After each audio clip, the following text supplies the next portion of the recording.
Where does your term that you use frequently, victimology, play into this? Victimology is, I didn't know in 2000 that that word was going to kind of come up. I got it from something Orlando Patterson wrote in his book, The Ordeal of Integration. It just struck me as a useful term. I didn't know that it was going to be taken as a real word, but apparently now some people think of it as one. What I meant by that was that you can cast yourself as a victim disproportionately to what your experience is. And the reason that one might do that is because there is a sense that alienation for its own sake is a kind of higher awareness. Or, you know, Peter, to tell you the truth, I think that to an extent, alienation can be easy when it's a pose. For example, if you're an actor, high anger is one of the easier things to convey. You frown, you yell, that's not that hard.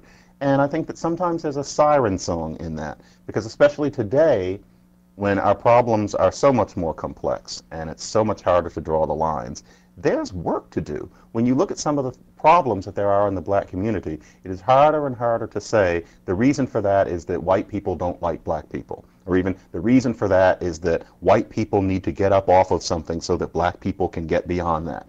Generally, it's a much more complicated issue today. And it's not just black people need to pull themselves up by their own bootstraps, which is something I've never written anywhere.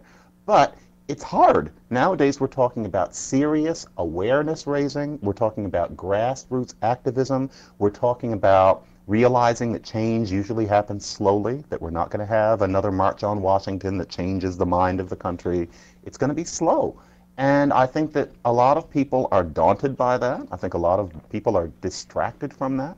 And so what you get instead is poor me. What you get is there's institutional racism, and nobody ever proposes how you would get rid of that. So the statement is just, there's institutional racism, the playing field is not completely level, and there.